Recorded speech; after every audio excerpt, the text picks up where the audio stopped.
City India news Telugu. Welcome to city India news. రైతు రక్షణ సమితి అధ్యక్షుడు పాకాల శ్రీహరిరావును మహబూబ్ నగర్ కాంగ్రెస్ పార్టీ కార్యాలయంలో డీసీసీ ప్రధాన కార్యదర్శి సిరాజ్ ఖాద్రి శాల్వా కప్పి ఘన స్వాగతం పలికారు. కేంద్రంలోని భాజపా ప్రభుత్వం రైతులకు అన్యాయం చేసిందని, ఇంకేదో హామీలు గుప్పిస్తున్నారని, 2000 నుంచి 19,000కు స్వామినాథన్ కమిషన్కు సిఫారసు చేయాలని ఆయన అన్నారు. పంటలు పండాలని పదే పదే చెబుతున్నారని, పేరులో వాస్తవం లేదని, గత 30 ఏళ్లలో దేశంలో 4 లక్షల మంది రైతులు ఆత్మహత్యలు చేసుకున్నారని, ఇది రైతులకు సాధ్యం కాదన్నారు. రైతుల సమస్యలపై ఆసక్తి చూపడం లేదని, వాటిని పరిష్కరించాలని కోరుతున్న మోదీ ప్రభుత్వంలో బాగుండాలని, తెలంగాణ ముఖ్యమంత్రి రేవంత్ రెడ్డి కూడా ఆగస్టు 15 లోపు రైతులకు రుణమాఫీ చేస్తారని, అందులో ఎవరూ సందేహించాల్సిన అవసరం లేదని అన్నారు. ఈ కార్యక్రమంలో కాంగ్రెస్ నాయకులు తదితరులు పాల్గొన్నారు. నా పేరు పాకాల శ్రీహరిరావు. నేను తెలంగాణ రైతు రక్షణ సమితి రాష్ట్ర అధ్యక్షుడిని. ఇప్పుడు పార్లమెంట్ ఎన్నికల సందర్భంగా ఈరోజు మహబూబ్ నగర్కి వచ్చిన సందర్భం ఏంటంటే, ఇక్కడ ఉన్నటువంటి రైతులు, దేశవ్యాప్తంగా ఉన్నటువంటి రైతులు వీళ్ళందరూ కూడా గత 10 సంవత్సరాల కాలంలో బీజేపీ పాలనలో, కేంద్రంలో మరియు మన రాష్ట్రంలో బీఆర్ఎస్ పాలనలో ఉన్నారు. ఈ 10 సంవత్సరాల తర్వాత మనం చూసినప్పుడు ఏ ఒక్క రైతు ఆర్థిక పరిస్థితి కూడా బాగుపడలేదు. ప్రతి గ్రామంలో రైతుల ఆర్థిక పరిస్థితి ఏ విధంగా ఉందంటే, ఎక్కడ వేసిన గొంగడి అక్కడే అన్నట్టు ఉంది. ఏ ఊర్లో కూడా ఒక రైతు కూడా ఆయన భార్య పిల్లల పేరు మీద కనీసం 10,000 రూపాయలు కూడా ఫిక్స్డ్ డిపాజిట్ చేసి దాచుకోలేదు. అంతేకాకుండా చాలామంది రైతులు ప్రైవేట్ అప్పుల పాలై దినదిన గండంగా బిదుకుమంటూ గడుపుతున్నారు. ఇందులో నుంచి బయటపడాలంటే కేంద్ర ప్రభుత్వం చేయాల్సింది చాలా ఉన్నాయి. నరేంద్ర మోడీ గారి ప్రభుత్వము ఎంత అన్యాయం చేస్తుందంటే రైతులను అసలు మనుషుల్లాగా కూడా చూడలేదు, బానిసలాగా చూస్తుంది. రైతుకు చెప్పేది ఒకటి, చేస్తుంది ఒకటి. స్వామినాథన్ కమిషన్ సిఫారసుల ప్రకారము పంటలకు ఎంఎస్పీ మేము 2018-19 నుంచే ఇస్తున్నామని చెప్పి నరేంద్ర మోడీ గారు, కేంద్ర ప్రభుత్వం పదే చెప్తున్నారు. స్వామినాథన్ కమిషన్ సిఫారసుల ప్రకారం రైతులకు మద్దతు ధర అంటే ఏంటంటే, రైతు సాగుకు పెట్టిన పెట్టుబడి మొత్తం ఖర్చులు ఎంత వచ్చినాయో చూసి, దానిపైన భూమికి కౌలు ఎంత అవుతుందో అది కూడా లెక్కేసి, ఆ పొలంలో రైతు భార్య బిడ్డలు కూడా పనిచేస్తారు కాబట్టి దానికి కూడా ఇంత విలువ కట్టి అది కూడా వేసి, ఆ పెట్టుబడి మీద ఇంట్రెస్ట్ వేసి దాని మీద ఒక 50% కలిపి నిర్ణయిస్తేనే స్వామినాథన్ రేట్ అవుతుంది. అయితే ఆ విధంగానే నేను ఇస్తున్నా అని చెప్తున్నాడు, కానీ పూర్తిగా అన్యాయం చేస్తున్నాడు. అది ఏ విధంగా చేస్తున్నంటే, ఇప్పుడు ప్రతి సంవత్సరం ఎంఎస్పీ నిర్ణయించినప్పుడు కేంద్ర ప్రభుత్వము అన్ని రాష్ట్రాలను మీది ఎంత ఖర్చు వస్తుంది, మీ సాగుకు, వరికి కానీ, మొక్కజొన్న కానీ, పత్తి కానీ పండిస్తున్నారు కదా, వివిధ పంటలకు ఏ రేట్ అవుతుంది మాకు చెప్పండి, దానికి స్వామినాథన్ సిఫారసు ప్రకారం 50% కలిపి మాకు ప్రతిపాదనలు పంపండి అంటే ప్రతి సంవత్సరం మన రాష్ట్ర ప్రభుత్వం కూడా అన్ని రాష్ట్రాలతో పాటు పంపిస్తుంది.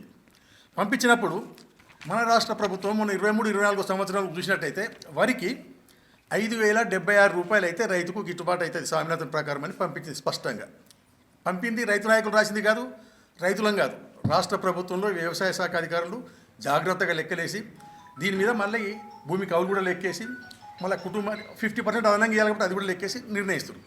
5,076 రేట్ వేస్తే రైతు బతుకుతాడని చెప్పినప్పుడు కేంద్ర ప్రభుత్వం ఏమి చెప్పకుండా మళ్ళీ జవాబు ఇయ్యాలి. 2,183 నిర్ణయించింది రేటు.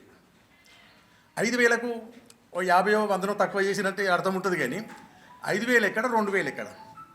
అందుకొరకు రైతులను మనం రాష్ట్రంలో కానీ దేశంలో చూసినట్టయితే రైతు రాత్రింబౌలు పని చేస్తున్నాడు, ఉత్పత్తి వస్తుంది. మనం ఐకేపీ సెంటర్లు చూస్తే లారీలు పోతున్నాయి, ఎంత డెవలప్ అయినా అనుకుంటాం, కానీ తీరా లెక్కలేస్తే రైతుకు ఏమీ మిగులుతలేదు.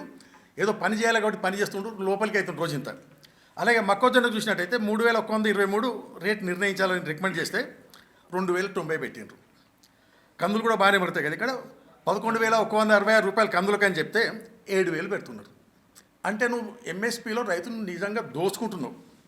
వానికి మిగిలేటందుకు ఏం రేట్ ఇస్తలేవు. క్వింటల్ 4,000 కందులో తక్కువ చేస్తే ఈ మిగిలేది ఏముంటుంది రైతుకు? అట్లా పత్తిలో మాత్రం 10,000 పైన తప్పిస్తుండే వీళ్ళు రికమెండేషన్ రేట్ మీద. అందుకే పత్తి రైతులు ఎక్కువ ఆత్మహత్యలు అవి అవుతున్నాయి. దేశంలో గత 30 సంవత్సరాల్లో 4 లక్షల పైగా రైతులు ఆత్మహత్య చేసుకున్నారు. భారత జాతి సిగ్గుపడాలి, ఇంతమంది రైతులు చనిపోతే ఏం చేస్తలేదు ప్రభుత్వం అని చెప్పేసి. ఇవన్నీ కేంద్ర ప్రభుత్వం ఎంఎస్పీ నిర్ణయిస్తే రైతులందరూ బయటపడతారు. ఇంత అన్యాయం చేసిన మోడీ ఉన్న రోజులు రేటు ఇట్లే ఉంటాయి కాబట్టి రైతులు బాగుపడే అవకాశమే లేదు. ఇదే కాకుండా ఇది చాలన్నట్టు మోడీ గారు పంటల బీమా పూర్తిగా అసలు అమలు చేస్తూ ఫెయిల్ అయ్యింది, విఫలమైండు. ప్రతి సంవత్సరం లక్షలాది ఎకరాల్లో ఏదో ఒక కారణం చేత పంట నష్టమవుతుంటే పంటల బీమా పగడబందిగా అమలు చేసి వాళ్ళకు 15 రోజులకో, నెల రోజులకో, 2 నెలలకు నష్టం కట్టించే పద్ధతిలో పంటల బీమా అమలు చేస్తే రైతులకు కొంచెం అండగా ఉంటుంది. అది ఒప్పుకోలేదు. ఈ కనీస మద్దతు ధర ఇంత తక్కువ పెట్టిండు, దీన్ని కూడా చట్టబద్ధత కల్పించు. ఇప్పుడు 2,000 పెట్టిండు కదా, వడ్లకు 5,000 చెప్తే ఈ 2000 కింద రైతు ఒకసారి తక్కువ అమ్ముకుంటాడు, 1700-1800 కూడా అమ్ముకుంటుంటాడు. దీనికి చట్టబద్ధత ఉన్నట్టయితే 2100 కన్నా వస్తుంది, దానికి చట్టబద్ధత కల్పించు, అది కూడా కలిపి అంటాడు. ఇదే కాకుండా ఉపాధి హామీ పని ఒకటి ఉంటుంది, కోపుల పని. అది వ్యవసాయాన్ని కలిపినట్టయితే రైతులందరూ మంచిగా బతుకుతారని మొదటి నుంచి అది వచ్చి కూడా రైతులందరూ కోరుతున్నారు. అన్ని రాష్ట్ర ప్రభుత్వాలు కూడా యునానిమస్గా అసెంబ్లీలో తీర్మానం చేసి పంపిస్తే కూడా అది పట్టించుకోవట్లేదు, దాని మీద మాట్లాడడం లేడు. ఇంతే కాకుండా ప్రతి రైతు ప్రైవేట్ అప్పులు చేసి నెల ఒక్కటికి 2-3% వడ్డీ కడుతున్నాడు. 2-3% వడ్డీ కట్టినప్పుడు సంవత్సరంకి 1 లక్ష మీద 36,000, 3 అంటే 2 లక్షలు తీసుకున్నాడు, 72,000 వడ్డీ అవుతుంది. ఇప్పుడు 5-10 ఎకరాలు ఎంత పండించినా 72,000 మిత్తి కూడా రైతుకు వస్తలేదు. అంటే 2 లక్షలు బాకీ ఉన్నాడు, క్లోజ్ అన్నట్టే వాడు రోజుతో లోపలికి కావాల్సిందే. కాబట్టి రైతు బాగుపడి ఒక్క చర్య తీసుకుంటలేడు. అని చెప్పేది గట్టిగా చెప్పుకునేది ఏంటంటే ప్రధానమంత్రి కిసాన్ సమ్మాన్ నిధి. అంటే రైతులకు సంవత్సరానికి 6,000, 2,000 చొప్పున 3 సార్లు ఇచ్చి సంవత్సరానికి 6,000 ఇచ్చి నేను ఇప్పుడు 5 నెలల 30,000 ఇచ్చాను, గొప్పగా చెప్తున్నాడు. అది అన్యాయం చాలా. అయితే ఈ సంవత్సరానికి 6,000 అంటే రోజుకు లెక్కేసినట్టయితే ₹17.48 అవుతుంది. అది ఎవరికి చిన్న రైతులకు ఇతర ఆదాయం లేదు, ఇన్కమ్ ట్యాక్స్ కట్టిన వాళ్ళకు ఓన్లీ భూమి మీద ఆధారపడి 5 ఎకరాల లోపలకి ఇస్తున్నాడు. అది ₹16.48 రైతు రోజు గడుస్తుందా? బిడ్డ పెళ్లి చేస్తాడా? అప్పులు తీర్పుకుంటాడా? సుఖంగా బతుకుతాడా? ఈ ₹16.48 ఇచ్చినామంటేనే నువ్వు అని ఇన్సల్ట్గా చిన్నోని చూసినావు. చాలా మనం అనవద్దు కానీ బెగ్గర్లాగా చూసినట్టే రైతును. ₹16.48 కనీసం టీఏ వస్తుంది, అంతకన్నా ఎక్కువ రాదు కదా.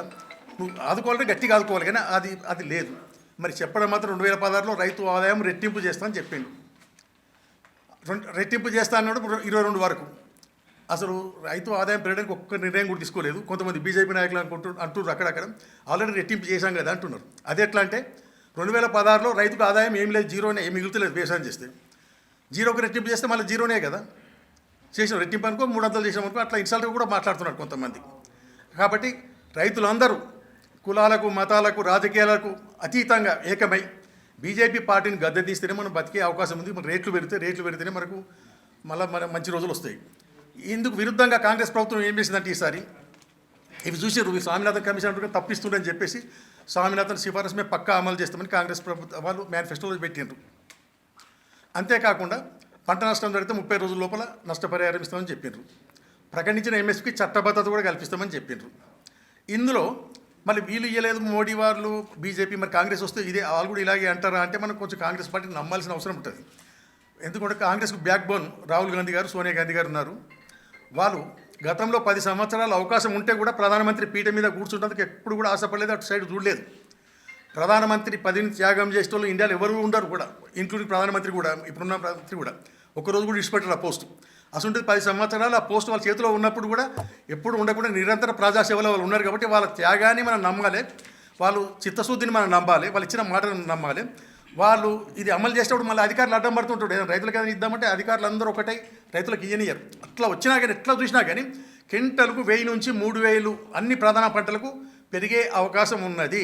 ఎందుకొరకంటే మీరు కూడా స్వామినాథన్ ఇస్తామని చెప్పారు. స్వామినాథన్ లెక్కలు ఇందులో ఉన్నాయి. డిఫరెన్స్ మన స్టేట్ గవర్నమెంట్ అధికారులు ఇచ్చింది. ఇంత తేడాతో ఇంత అన్యాయం ఇస్తే రైతులు బతకరు. కాబట్టి మీరు కూడా ఇవ్వాలని చెప్పాల్సి వస్తుంది. గవర్నమెంట్కు, కేంద్ర ప్రభుత్వానికి తాలకు మించిన భారం కాదు రైతులకు ఇస్తే. 30-40 వేల కోట్లు అవుతాయి. 42 లక్షల కోట్ల బడ్జెట్లో 30-40 వేల కోట్లతోని సగం మందికి పైగా ఉన్నటువంటి జనాభాలో సగం మంది రైతు కుటుంబాలు ఉన్నాయి. వీళ్ళందరూ మంచిగా బతికే అవకాశం ఉంది. మంచి రేటు క్వింటల్ 1000 అయితే రైతులు మంచిగా బతుకుతారు. ఇక నువ్వేం ఇవ్వాల్సిన అవసరం లేదు. ఇది కాంగ్రెస్ మేనిఫెస్టోలో స్పష్టంగా చెప్పింది. కాబట్టి కాంగ్రెస్ పార్టీని రైతులందరూ ఏకమై ఏమాత్రం వెనక ముందు కాకుండా ఈ అవకాశం మనం జారవిడ్చుకుంటే ఇంకో 5 ఏళ్ళు మనం ఇట్లాగే అప్పులతో బతకాల్సి ఉంటుందని రైతులందరికీ విజ్ఞప్తి చేస్తున్నాం. ఇప్పుడు బీఆర్ఎస్ పార్టీకి వాళ్ళకు అభ్యర్థి కూడా ఉండొచ్చు పోటీలో. వాళ్ళకు రేపు గెలిచిన తర్వాత రైతులకు ఏం చేద్దామని ఏజెండా ఏమీ లేదు. రేపు పార్లమెంట్కి గెలిస్తే బీఆర్ఎస్ అభ్యర్థికి మనం ఓటేస్తే ఆయన పార్లమెంట్కి పోయి నువ్వు రైతుల కొరకు ఏం చేస్తామంటే నాకేం ఏజెండా లేదంటాడు ఆయన.